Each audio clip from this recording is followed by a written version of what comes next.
This is something that happened to a friend and I while home alone. Every time I tell this story, it still shocks everyone in the room. It was the summer of 2021, and I had lived with my mom at the time, who worked as an RN. Mind you, COVID was still rampant at the time, so that meant she had a lot of work to do when it came to treating patients. This resulted in her not being home for a lot of the time, which meant that I'd have the house to myself. One night, my mom was at work as usual, and I had been home alone, bored out of my mind. With nothing to really do, I call up my friend Chris and ask him if he wanted to come over. Now, I wasn't allowed to have anyone over, but being the young and rebellious teen I was, I of course didn't care. Since Chris lived in the next town over, it wasn't long before he arrived. We played basically all of the games I had, from COD all the way to GTA, while eating a bunch of snacks and pizza. As the night progressed, we started watching a few movies and sort of became bored. Not knowing what else to do, Chris recommends that we go upstairs and film some funny videos for YouTube. We didn't really know what to film, so I just started recording Chris doing backflips on the bed, thinking that it was good content. Keep in mind, we were both dumb teens, and this was the type of stuff we got a kick out of. I'd say we filmed each other doing the same thing when we decided to end it there and edit our footage on the computer. At this point, we're uploading the footage to the computer when I noticed something in one of the frames that I found odd. In the upstairs closet next to the bed, I could see something on the door frame. It only took me a few seconds to realize that what I was looking at was a hand wrapped around the closet door. "Chris, do you see that?" I said. As soon as I mentioned it, he had this look of shock on his face and came to the realization that we weren't alone in that room. As frightened as we were, we began to hear footsteps coming down the stairs. I grabbed Chris and whispered that we had to leave through the back door. As we're tiptoeing over to the back door, we see footsteps begin to slowly descend down the stairs. I couldn't tell who it was, but that didn't matter to us.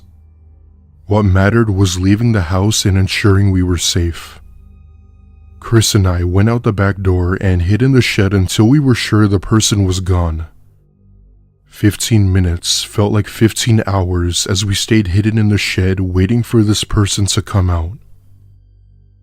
Eventually, however, this person we had seen did end up coming out, and when I saw who it was, I couldn't help but say something. It was a woman in her mid-50s, and I instantly recognized her as my neighbor. I let out a sigh of relief when I saw her and opened the shed to call out to her. However, as I made my presence known, she instantly booked it and ran back to her house. I was confused at first, as I wasn't sure why she was in my house or why she ran. Needless to say, we were both kind of relieved and went back inside to call my mom just to ask her if the neighbor was supposed to come by. There was a short pause before she answered, saying that she had no idea what I was talking about and that she was calling 911. Keep in mind that my mom barely knew my neighbor, so there was no reason she should have been here. 10 minutes go by, and I see multiple police cars pull into my neighbor's driveway. I then see her being taken into custody by the police, as well as 2 officers by my door. After I was greeted to the police officers, they then told me that my neighbor actually confessed to breaking into my home to steal my mom's jewelry. She knew my mom wouldn't be home, and I guess she saw it as an opportunity to steal. While this might not have been the scariest thing that's happened to me, it's definitely one I won't forget. My neighbor thankfully gave whatever she stole back and has since been in jail.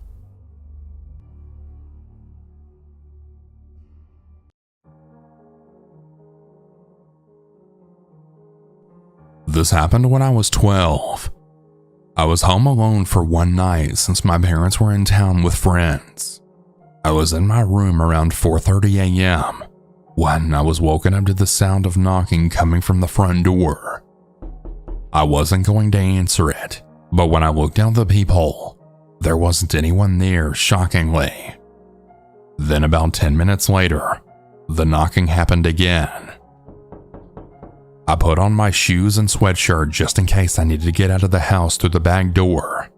I looked out the peephole again, and I saw a guy who looked to be in his early 50s standing about a yard away, but I didn't get a good view of his face, so I couldn't tell who he was. I even saw a knife tucked into his jeans. Then he took 4 steps towards my house. I freaked out, so I went out the back door as quietly as possible. Don't get me wrong when I say this, but before leaving the house, I didn't put on any pants. Yeah, I know, it's weird, right? But I didn't want to waste any time. But thankfully, I was still wearing my tighty-whities. Anyway, when I got outside through the back door, I got to the sidewalk and ran for what felt like miles. I was running for about 2 blocks, and I then walked for about 5 more blocks until I finally found a police car. The officer in the car rolled down the passenger window and asked me, "Hey kid, you okay? Why aren't you wearing any pants?" I told him there was a guy at the front door of my house with a knife, and I left to go get help. I told him I didn't have any pants on because I didn't want to waste time and that I was scared for my life. He told me it'll be okay, and then he told me to get into his car so he could drive me home and then take a look at the situation. I got in his car and he drove me. When we got to the house, the officer told me to stay in the car until he got the guy, just for my safety. After about 3 minutes, he came out of my house with the guy in handcuffs. I got out of the car and I went to go see who the guy was that tried to get into my house. I was absolutely shocked when I saw who it was. It was my mom's ex-boyfriend. Apparently, he wanted to come to the house in the middle of the night to slit her throat to get revenge on her for dumping him. But when he saw she wasn't home, he was angry, and I kid you not, that guy with the knife actually told me that I was his other target if she wasn't there. He then said to me, "You're really lucky you got out of the house in time to get the police. Otherwise, you would have been dead." The officer put the guy in his car, and he came back to me, and I told him how the guy's my mom's ex-boyfriend. He said that he'd call my parents to come over and that he'd tell them about it. I gave him my mom's number, he called her, and then they said they were on their way. About 5 minutes later, my parents came home, and the officer told them what happened. Afterwards, I told my parents everything else. They were glad I wasn't hurt, but were also confused about why I left the house while I was still in my underwear. I just told them I was scared for my life and didn't want to waste time. They understood. We thanked the officer, and then he left, and that guy with the knife got taken away. I went in the house with my parents, sat down in the living room, and explained to them a second time the entire story. They were just glad I wasn't hurt or worse. I'm now 23 and I have my own place, and I always make sure my place is locked before leaving for any reason or even going to bed. We haven't heard from my mom's ex-boyfriend since, and we hope it stays that way.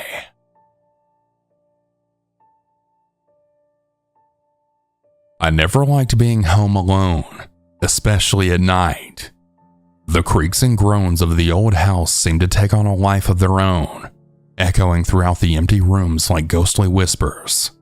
On this particular evening, my parents had gone out for a dinner party, leaving me with the usual instructions to lock up and stay safe. As the clock ticked away, I tried to distract myself with a movie, the soft glow of the TV casting flickering shadows around the living room. The ambience, however, did little to ease the uneasy feelings settling in my stomach. Every small noise made me jump, and the wind outside rattled the windows like a chorus of distant whispers. I decided to retreat to my bedroom, convinced that the comfort of my own space would dispel the growing sense of dread.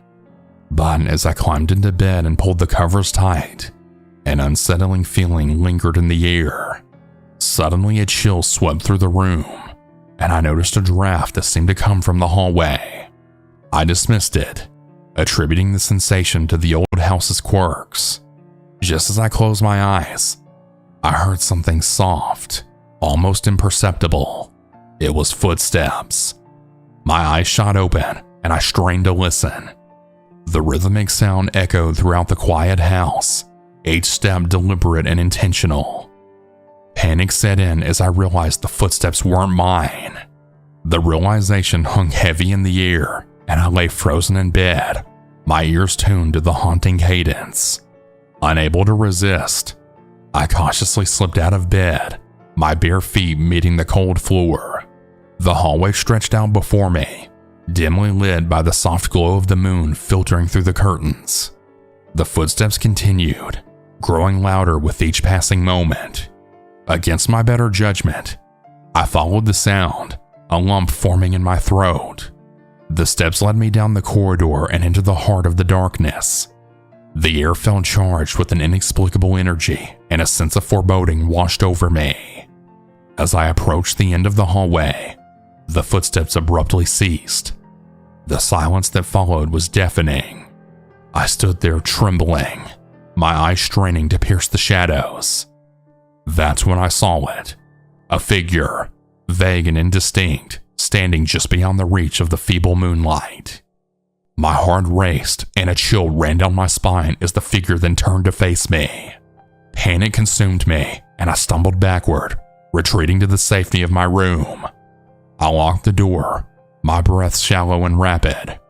I called 911, and shortly after I heard sirens and saw the flashing lights.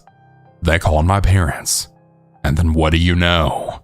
The police came out of my house with a very skinny and creepy looking guy. They took him away, and I never saw him again after that night.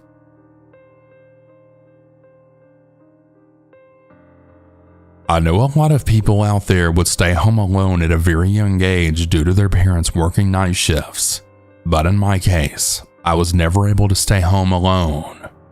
One day when I was 15, I thought I was old enough to stay home alone. My parents were going to the store really quick to get some last-minute things for dinner. I was too lazy to go just for a couple of items, and I wanted to stay home and watch a movie that I had recorded on TV. After wanting to my mom that they weren't going to be gone for a long time, I convinced her to let me stay. As she was leaving and telling me 1,000 times to make sure the door was locked and to not open the door for anyone, I then rushed into the living room and turned on the TV. Our home has 2 doors. There's a door on the right side where the driveway is, and a door on the left side where the living room is. We don't ever use the left door, and this is something all of our family and friends know. If I ever had a friend coming over, I always made sure they knew to knock on the right side door. Even when we get deliveries, I always leave a side note saying to please use the right door. My family and I make jokes about the left side of our home looking abandoned since we don't use it. My mom focuses on cleaning the right side. Anyway, as I turned on the TV and laid down on the sofa, I suddenly heard a loud knock on the left side door. I paused, thinking maybe it was the TV, but then I heard it again. I turned off the TV and ran towards the hallway. I didn't dare to look out the window. I was scared that it would have been more noticeable. As I was in the hallway, I was peeking towards the door. It felt like I could see how the door vibrated each time the person outside was knocking on the door. I didn't know what to do or who it could be. Everyone I know knows to use the right side door. I was so scared that my legs gave up on me, and I sat down as I looked at the door. The knocking then got even louder. I don't even think it was a knock anymore. It was more like full-on punches. After what felt like hours, it eventually stopped. I sat there crying when I suddenly heard the right side door then open. It was my dad. I looked up at him and I actually felt anger because I thought it was him who was knocking.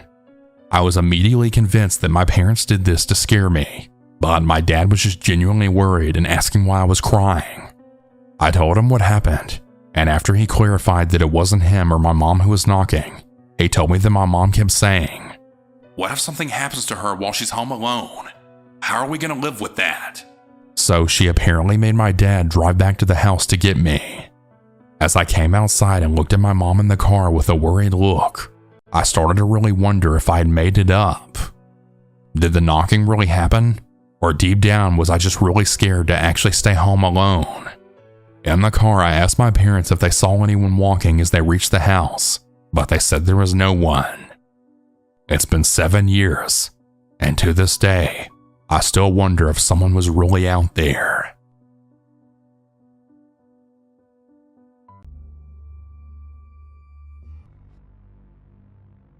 "4 years ago, my girlfriend and I bought a house in the suburbs of Central Florida. It was at least 70 years old and was still in pretty good condition for a house that old. It was a nice 2-storied home in somewhat of a quiet residential area with no issues or anything like that. At first, it seemed like the perfect house to start our lives in, and that was the case for about a month or so. That was until something happened one day that would forever break me. It was the middle of summer, and my girlfriend had gone to work while I had stayed home sick after going out to a club the other night. I didn't mind it though, as I could use the quiet, and I was trying to get over this illness as fast as possible. Anyway, my girlfriend had gone to work, leaving me to tend to the house. While I did enjoy the quiet, I knew I would miss her as she works in healthcare and would often work long hours. After she left, I rested for a good hour or so and had went downstairs to grab a snack before going back up again.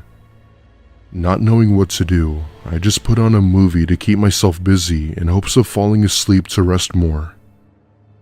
At one point during the movie, I heard the tire screech of a car coming from outside. This was weird as there was almost no one that drives recklessly around here, so I could only assume it might have been an accident. I looked down from my bedroom window, and parked in my driveway is a white van I've never seen before. At this point, I'm shitting bricks right now as I wasn't sure who these people were or what they were doing here. Not even a minute later, I hear the frantic knocking on my front door, followed by several people yelling and screaming. I run down to the front door and look through the peephole and see these intimidating men pounding on my door. I speak into my Ring doorbell and ask them who they were and what they were doing on my property. The guy that was closest to the door responded by saying, "Don't play stupid with us. You know who we are, we want our money that you owe, and you're gonna give it to us." At this point, I'm extremely confused and terrified, and I don't want to open the door to confront them. I yell at them that I don't know who they are and to leave. However, this seemed to agitate them even more and began to pound on the door even harder. I knew it was only a matter of time before they would come in here and do God knows what to me. I took that time to call the police and explain everything. Right after I was telling the operator what was going on, I hear my window smash open and see them come in one by one.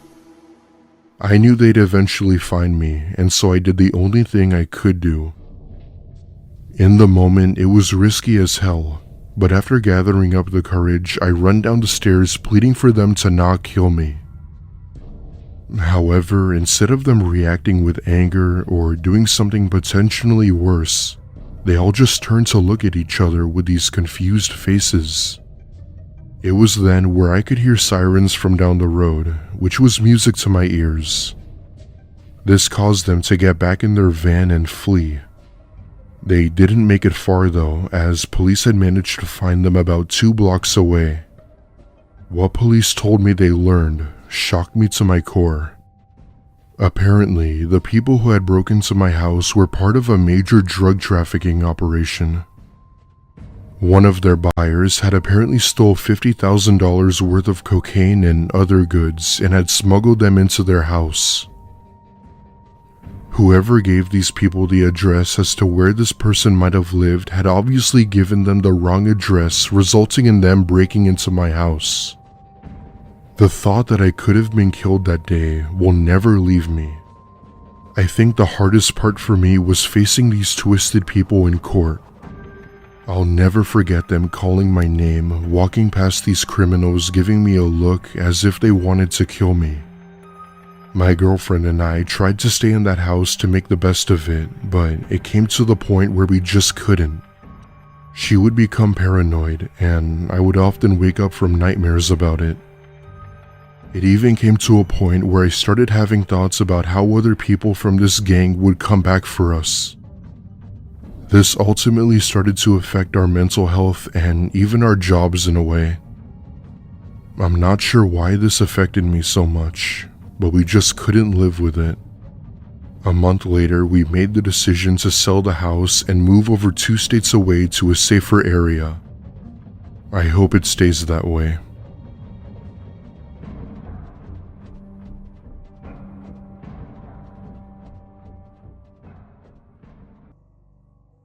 For context, I'm a female, and this happened just last week when I was in my first semester of college.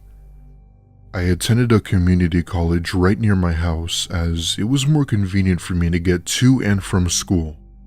Anyway, last week I had just gotten home from my first day of classes and threw myself onto my bed to relax. Being at school for long hours was enough to make me exhausted, and sleep was the only thing I was looking forward to.